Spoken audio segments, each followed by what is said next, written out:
चलिए दोस्तों, आज हम एक न्यू चैप्टर की शुरुआत करते हैं जिसका नाम है ट्रिग्नोमेट्री। ये चैप्टर थोड़ा लेंदी जरूर है, लेकिन कई बच्चों को इन सब इसके कॉन्सेप्ट में दिक्कत होता है क्योंकि उनका बेसिक क्लियर नहीं होता। मैं आपको ट्रिग्नोमेट्री चैप्टर बहुत बेसिक से बहुत नीचे लेवल से पढ़ाऊंगा और बहुत ऊपर लेवल तक हम जाएंगे। यानी 10th 9th में भी ट्रिग्नोमेट्री है, 10th में भी ट्रिग्नोमेट्री है एंड 11th में भी ट्रिग्नोमेट्री है। मैं आपको 9th के लेवल से शुरू करते हुए 11th तक के लेवल तक लेके जाऊंगा। ठीक है, चलिए शुरू करते हैं। पहले हम जानते हैं ट्रिग्नोमेट्री होता क्या है। त्रिगुणों से आप समझ लो, यदि मैं इसका संधि विच्छेद करूं तो ये क्या हो जाता है, त्रिग्नोमेट्री। यानी ट्राई का मतलब क्या होता है, तीन। यानी इसमें हम तीन साइड के बारे में अध्ययन करते हैं। एक बार बताओ, तीन साइड होगा तो तीन एंगल भी होगा। यदि मैं तीन साइड बना देता हूं तो तीन एंगल भी होगा। तीन साइड है तो तीन एंगल भी है। ये बात आपको समझ में आ रहा है। लेकिन एक बार बताओ, trigonometry always right angle triangle में निकलता है। और राइट एंगल ट्रायंगल मींस जिसका एंगल 90 डिग्री के इक्वल हो। ठीक है, यदि 90 डिग्री के इक्वल एंगल एक होता है तो वो मेरा राइट एंगल ट्रायंगल कहलाता है।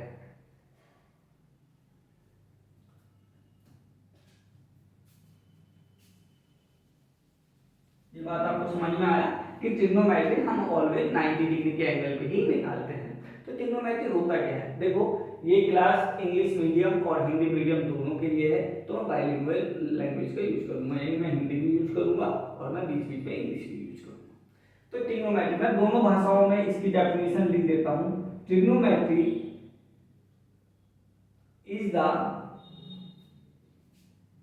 स्टडी ऑफ, ट्रिग्नोमेट्री एक स्टडी है किसकी, of relationship between sides and angles. किसका, ऑफ ए ट्रायंगल। यानी ये ट्रायंगल के एंगल एंड साइड के बीच रिलेशनशिप का अध्ययन करता है। क्या, ट्रिग्नोमेट्री। बहुत से बच्चों को ये तो मालूम है ट्रिग्नोमेट्री में करते क्या है, लेकिन उन्हें यही नहीं पता कि ट्रिग्नोमेट्री क्या है। लेकिन पहले भाई किसी भी चीज को पढ़ने से पहले उसके बारे में एक मूल जानकारी तो होनी चाहिए ना। तो trigonometry is the study of relationship, मैं हिंदी में भी लिख दूंगा, don't worry, relationship between angles and sides of A triangle. यानी ये ट्रायंगल के बीच रिलेशनशिप में एंगल एंड साइड के बीच के रिलेशनशिप का अध्ययन ही ट्रायंगल कहलाता है। यानी त्रिकोणमिति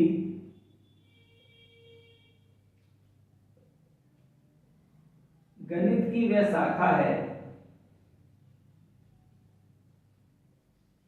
गणित की वह शाखा है जो, गणित की वह शाखा है जो कोणों के विशिष्ट कार्यों और उनके अनुप्रयोग से संबंधित है। जो कोणों के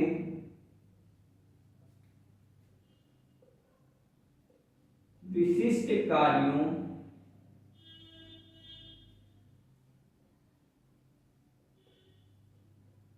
और उनके अनुप्रयोगों से संबंधित है। अनुप्रयोगों से संबंधित है। अब देखो इसको हम डेली लाइफ में कैसे यूज कर सकते हैं। मान लो आप घर के नीचे हैं और आपका भाई घर के ऊपर है। घर के ऊपर मतलब छत पे है। तो ये आपका मान लो घर का छत है, ठीक है। यहाँ पे आपका भाई खड़ा है, ठीक है, और यहाँ आप खड़े हैं। तो आप देख पा रहे हो, आप यदि गौर करेंगे तो आपके भाई और आपके बीच एक 90 डिग्री का एंगल मेजर हो रहा है। कितने डिग्री का एंगल बना, 90 डिग्री। जब एक लाइन पे दूसरी लाइन वर्टिकली इंक्लाइंड होता है तो ऑलवेज 90 डिग्री का एंगल बनाता है, जिसे हम बोलते हैं परपेंडिकुलर।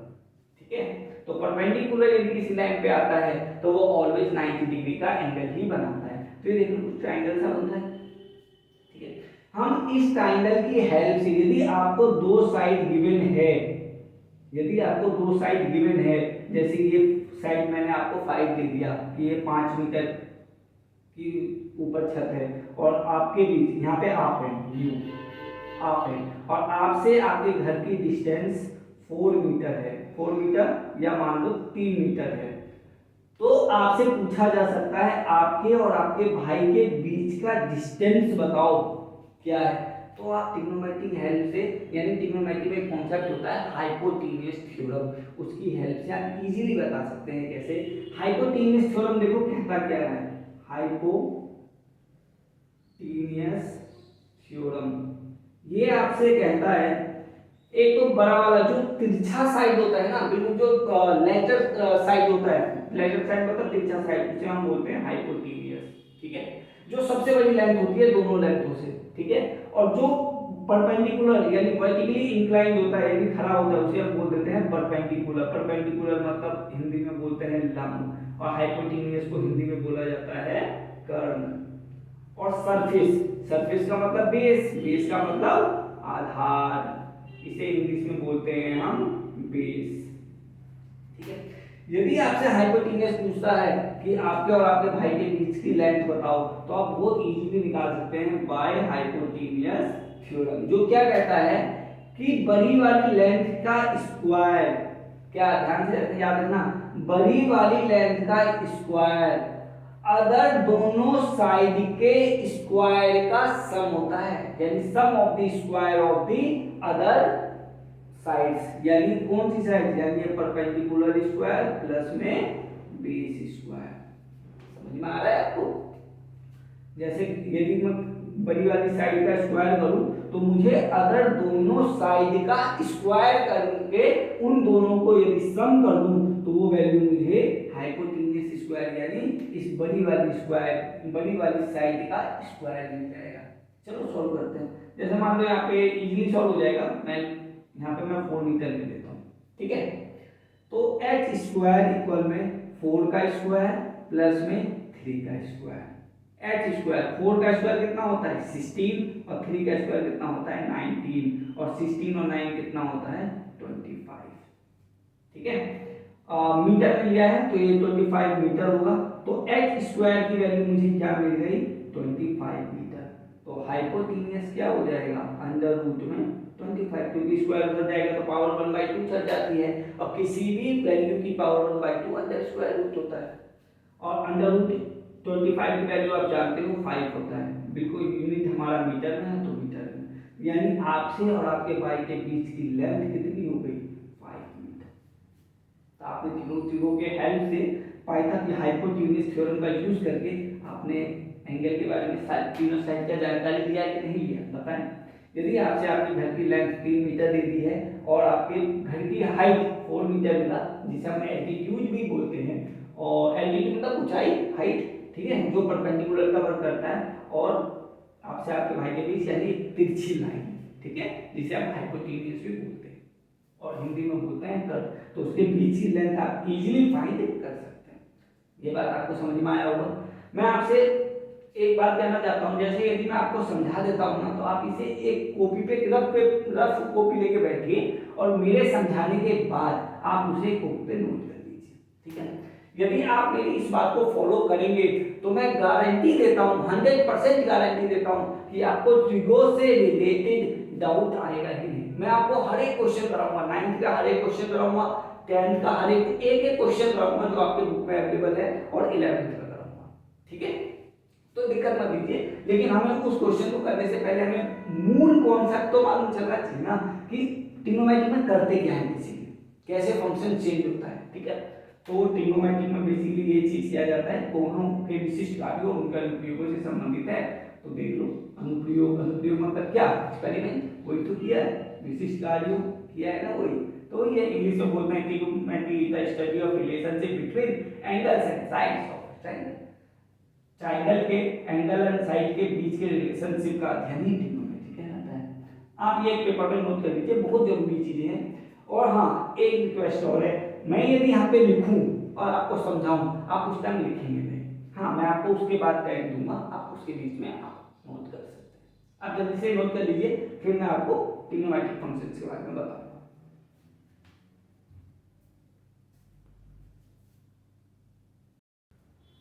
चलिए अब हम इससे आगे बढ़ते हैं। अब आगे का वाला कॉन्सेप्ट है ट्रिग्नोमेट्रिक फंक्शंस। जैसे आपने पढ़ा होगा ना sine theta, cos theta, tan theta, sine का रेसिप्रोकल कॉसेक थीटा, कॉस का reciprocal sec theta and tan theta का रेसिप्रोकल कॉट थीटा। ये बेसिकली फंक्शंस होते हैं जो कितने टाइप्स के होते हैं, टोटल 6 टाइप्स के होते हैं, टोटल 6 होते हैं फंक्शंस, ठीक है। टोटल कितने फंक्शंस होता है ट्रिग्नोमेट्रिक में, 6 फंक्शंस होते हैं, ठीक है। जो बेसिक क्या होते हैं, sign theta, cos theta, tan theta, फिर साइन का रेसिप्रोकल क्या हो जाता है, कॉसेक थीटा, सेक थीटा और ये कॉट थीटा। साइन थीटा का रेसिप्रोकल हो जाता है कॉसेक थीटा, तो कॉसेक थीटा का रेसिप्रोकल भी तो साइन थीटा होगा। कॉस थीटा का रेसिप्रोकल होता है सेक थीटा, तो सेक थीटा का रेसिप्रोकल भी तो कॉस थीटा होगा। टेन थीटा का रेसिप्रोकल होता है कॉट थीटा, और कॉट थीटा का रेसिप्रोकल भी टेन थीटा होगा। रेसिप्रोकल का मींस क्या, मान लो साइन थीटा की वैल्यू 2/5 आ गया निकालने के बाद, तो कॉसेक थीटा इसका उल्टा हो जाएगा, तो कॉसेक थीटा मेरा क्या हो जाएगा 5/2, बस इसका उल्टा कर देते हैं। बात समझ में आया। यदि आपका cos थीटा की वैल्यू 2/3 आया तो sec थीटा क्या हो जाएगा, इसका उल्टा 3/2 हो जाएगा, ठीक है। ये मैं अपने मन से मान लो कि यदि ऐसा कोई नंबर आएगा तो sec थीटा क्या होगा। रेसिप्रोकल मींस क्या होता है, अंश जिसको इंग्लिश में बोलते हैं न्यूमरेटर,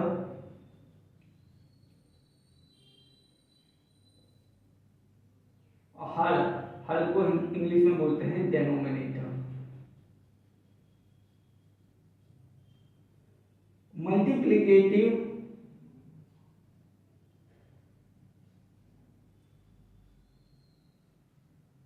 इनवर्स में क्या हो जाता है, हर कन्वर्ट हो जाता है अंश में, और अंश पोजीशन ले लेता है किसका, हर का, यानी मल्टीप्लिकेटिव इनवर्स में क्या हो जाएगा, हर अपॉन में अंश। ये बात आपको समझ में आया होगा, ठीक है। ये आप नोट कर लीजिएगा, मल्टीप्लिकेटिव इनवर्स जिसे रेसिप्रोकल भी बोला जाता है, ठीक है।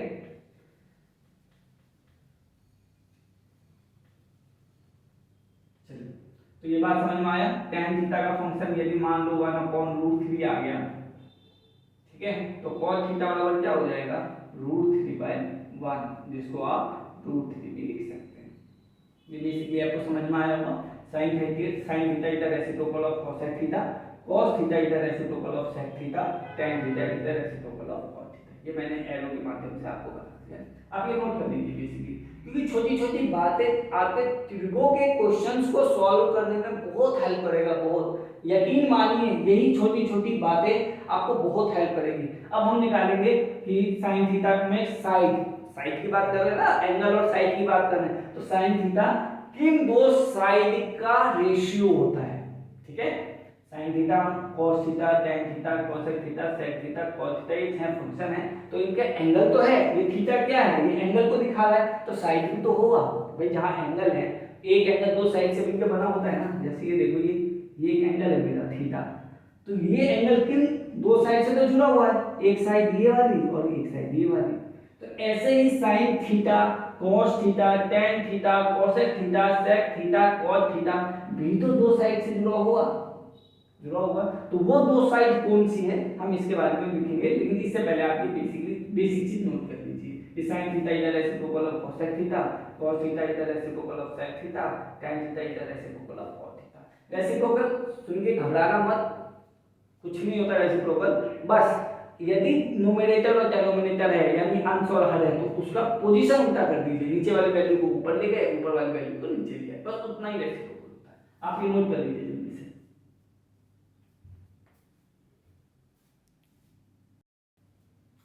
आई होप आपने कॉपी में आपने उतार लिया होगा, नोट कर लिया होगा। चलिए देखते हैं, साइड जानने से पहले sin थीटा का साइड क्या होता है, cos थीटा का साइड क्या होता है, tan थीटा का साइड क्या होता है, फिर sin का रेसिप्रोकल क्या, cosec थीटा, cos का रेसिप्रोकल क्या, sec थीटा, और tan का रेसिप्रोकल क्या, cot थीटा। इनका साइड क्या होता है, इसको याद करने का एक ट्रिक बताऊं, P B P अपॉन में H H B, यानी हिंदी में लिख देता हूं, पंडित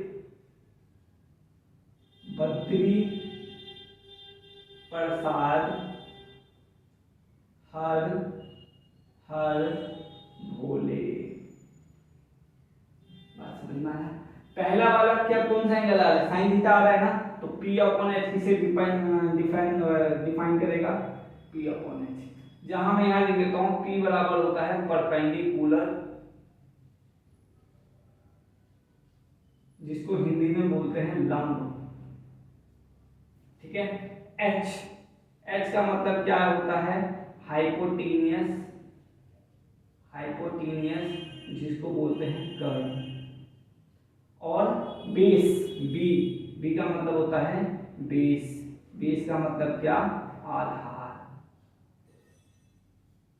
ठीक है। तो साइन थीटा पहला वाला क्या होता है, P upon H. Cos theta क्या हो जाएगा, दूसरे नंबर पे क्या आ रहा है, बी अपॉन एच, तो बेस अपॉन में हाइपोटेनियस, यहाँ मैंने आपका फॉर्म लिख दिया है कि पी परपेंडिकुलर लंब होता है, एच हाइपोटेनियस को कर्व बोलते हैं, बी मतलब बेस जिसको हिंदी में आधार बोला जाता है। तीसरा वाला क्या क्या आया है, tan थीटा आया है ना, पी अपॉन बी। अब देखो इसको करना इजी नहीं है, साइन थीटा का उल्टा क्या होता है, कोसेक थीटा, यानी एच ऊपर चला जाएगा और पी नीचे आ जाएगा, देखो H upon P. cos theta क्या है, इसका उल्टा h अपॉन में b, क्योंकि cos थीटा का रेसिप्रोकल क्या हो जाता है, sec theta, h upon b। tan theta क्या है, p upon b। tan theta किसका रेसिप्रोकल होता है, cos थीटा का, तो cos थीटा क्या हो जाएगा, b अपॉन b। कितना इजी है। अब ऐसे यदि बना बना के लिखेंगे ना, आपको बहुत इजी लगेगा ये सब, ये ज्यादा हार्ड नहीं है। तो ये आप याद, ये आप ध्यान रखिएगा, इसके लिए आप आराम से बना सकते हैं। sin theta is the reciprocal of cosec theta, cosec theta is also the reciprocal of cosec theta.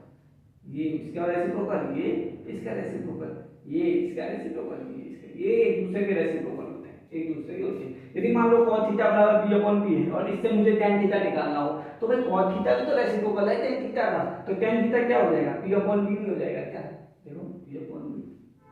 चलिए ये बात नोट कर लीजिए, फिर मैं इस साइड को निकालना बताऊंगा बाय द हाइपोटेन्यूज थ्योरम, ठीक है। जल्दी से निकाल लीजिए, सॉरी नोट कर लीजिए।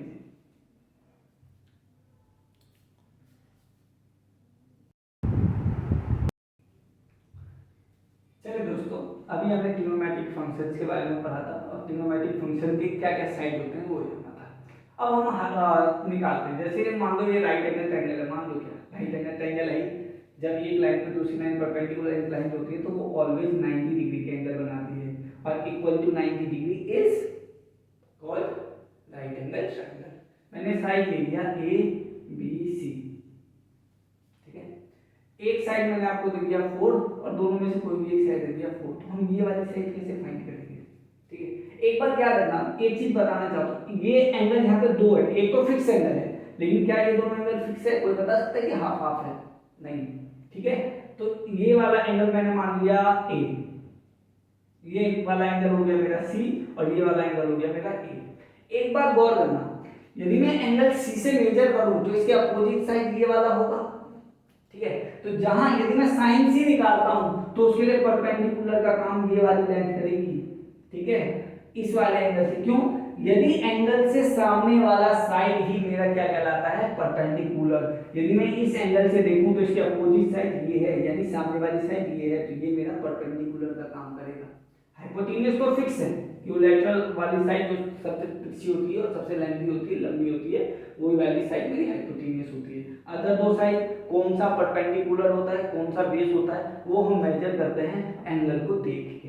यदि मैं इस एंगल से एंगल्स निकालूं, पूरे फंक्शन निकालूं sin थीटा cos थीटा, तो परपेंडिकुलर का काम कौन करेगा, ये वाला, बिल्कुल ठीक सामने देखते हैं। यदि मैं यहाँ से ऐसे देख रहा हूँ तो इसके अपोजिट साइड ये वाली साइड है, तो ये वाली साइड इसके परपेंडिकुलर का काम करेगा और दूसरी साइड बेस का काम करेगी। ये बात आपको समझ में आया। बट ए बी सी, यदि मैं एंगल को यहां से मेजर करूं तो इसके लिए तो अपोजिट साइड ये वाली है ना, मैंने क्या बोला, एंगल से जो अपोजिट साइड मतलब आपके सामने, बिल्कुल आंखों के सामने जो साइड दिखाई देगी वो आपका साइड कहलाता है परपेंडिकुलर। तो यदि मुझे यहां से एंगल पूछता है तो मेरा परपेंडिकुलर ये वाला साइड होगा, ठीक सामने वाली साइड, ठीक है। हाइपोटेन्यूज फिक्स है और बेस में लगी। आई थिंक ये बात आपको समझ में आया होगा कि जिस एंगल से हम मेजर करते हैं ट्रिग्नोमेट्रिक फंक्शंस को, उसके ठीक सामने वाली साइड या लैंग्वेज में बोलते हैं अपोजिट साइड, वो परपेंडिकुलर का काम करता है। बस आपको ये बात याद रखनी है, ठीक है। कि एंगल से अपोजिट वाली साइड परपेंडिकुलर होती है। यदि इस एंगल से देखूंगा तो अपोजिट साइड सामने वाली साइड ये है तो इसे परपेंडिकुलर बोलते हैं, और इस एंगल से देखूंगा तो अपोजिट साइड ये है तो इस वाले एंगल के लिए परपेंडिकुलर ये होगा। ये बात आपको समझ में आया? अभी मैं निकाल रहा हूं, जैसे मैं अभी इस एंगल से मेजर कर रहा हूं तो मैं इसे क्या मैंने क्या लिया था, 4 दिया था, 4 सेंटीमीटर, और ये ले लिया मैंने 5 सेंटीमीटर। ठीक है, मैं कहां से एंगल मेजर कर रहा हूं, साइन सी से। साइन एंगल सी है ना, मैंने थीटा मैंने क्या बोला था, एंगल है, थीटा को कहां से मेजर कर रहा हूं मैं, सी से। तो साइन सी की वैल्यू निकालनी है, कॉस सी निकालना है, टेन सी निकालना है, और उसके बाद कॉस एक्स सी निकालना है, सेक्स सी निकालना है, सेकेंड सी निकालना है, और कॉट सी निकालना है। ठीक है, अब देखें कैसे फाइंड करते हैं इसे।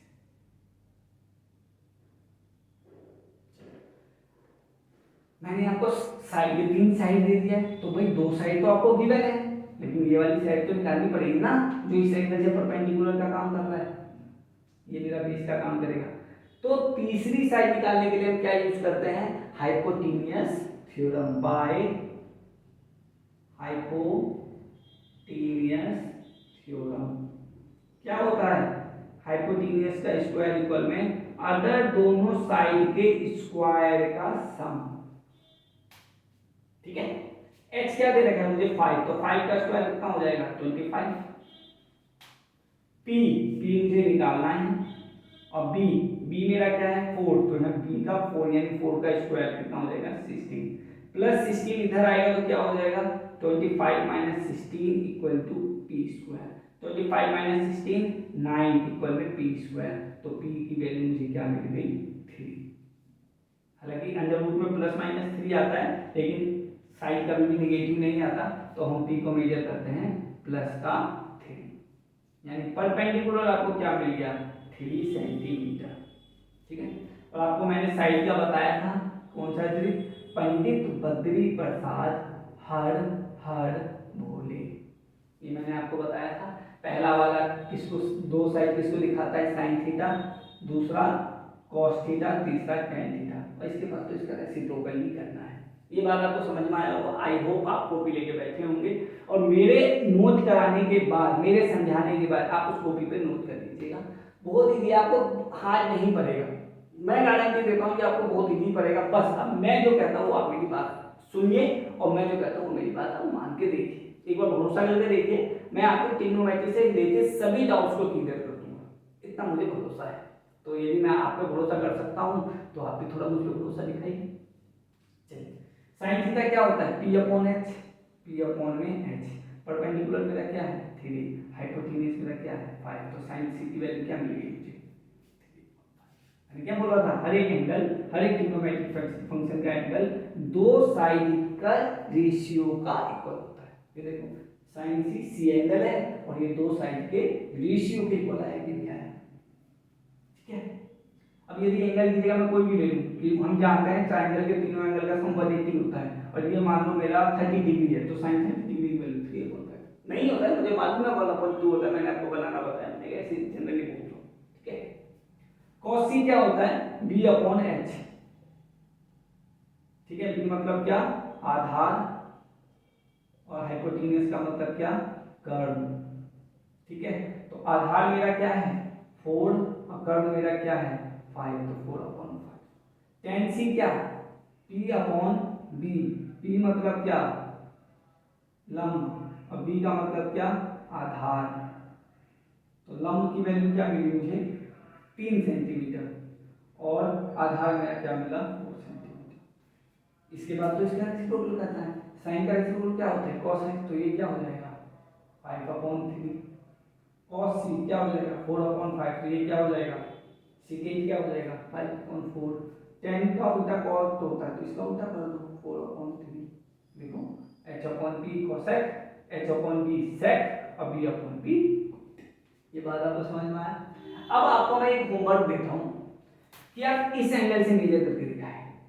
मैंने साइन सी एंगल से, साइन सी कह रहा हूं सॉरी, सी एंगल से मेजर करके दिखाया ना, आप इसे एंगल ए से मेजर करके दिखाएं, यानी sine A, cos A, tan A, cosec A, sec A, cot A की मुझे फंक्शन बताएं। ठीक है, सभी आंसर आप कमेंट सेक्शन में लिखेंगे। आई होप आपको समझ में आया होगा। और नेक्स्ट क्लास में मैं उसका जवाब देने के बाद ट्रिग्नोमेट्रिक रेशियो टेबल के बारे में बताऊंगा, जो बहुत जरूरी होता है। जैसे साइन 90 की वैल्यू क्या होती है, कॉस 60 की वैल्यू क्या होती है, टेन 60 की वैल्यू क्या होती है, वो सब हम ट्रिग्नोमेट्रिक रेशियो टेबल में जानेंगे। ठीक है, मैं वादा करता हूँ कि बहुत जल्द आपके सामने ट्रिग्नोमेट्रिक रेशियो टेबल की मैं क्लास लूंगा। और मैं प्रॉमिस करता हूँ कि वो टेबल यदि आप एक बार देख लेंगे तो आपको दोबारा देखने की जरूरत भी नहीं पड़ेगा, मुझे पूरा यकीन है। ठीक है, चलिए। और मैंने आपको क्या, ये आप नोट कर लीजिएगा, मैंने आपको क्या बोला है कि कुछ दिन बाद, जैसे यदि आप ये वीडियो मॉर्निंग में देख रहे हैं तो इवनिंग में मेरे कहने से एक बार इन सब के बारे में पढ़ जरूर लीजिएगा, जो आपने अपने नोटबुक यानी रफ पेपर पे लिखा हुआ है, बस एक बार पढ़ लीजिएगा, बहुत सारी चीजें आपकी क्लियर हो जाएंगी। और ट्रिग्नोमेट्रिक जानते हैं कि थोड़ा लेंथी चैप्टर है, थोड़ा वास्ट चैप्टर है ये, तो हम बाय पार्ट्स की हेल्प से 6-7 पार्ट्स आएंगे, उसके हेल्प से हम इसे क्लियर करेंगे। ठीक है, thank you and take care yourself and अपनी फैमिली का ध्यान रखें, खूब पढ़ें, खूब लिखें और आगे बढ़ें। क्यों? पढ़ाई ही आपकी प्रगति का एकमात्र साधन है, इसलिए बोलो पढ़ाई ही आपकी प्रगति का एकमात्र साधन है, क्योंकि पढ़ाई आपको कभी भी गिराएगी नहीं। पढ़ाई हमेशा आपको एक लेवल पे उठाने का ही प्रयास करती है, थोड़ा टाइम लगता है लेकिन प्रगति आपको जरूर मिलेगा। बस आप भरोसा रखें अपने एजुकेशन के ऊपर, अपने सिस्टम के ऊपर, और दिन रात मेहनत कीजिए, क्योंकि आलस आपसे हर चीज छीन लेगा और मेहनत आपको हर चीज देगा जिसके आप सच्चे लायक हैं। ठीक है, थैंक यू सो मच।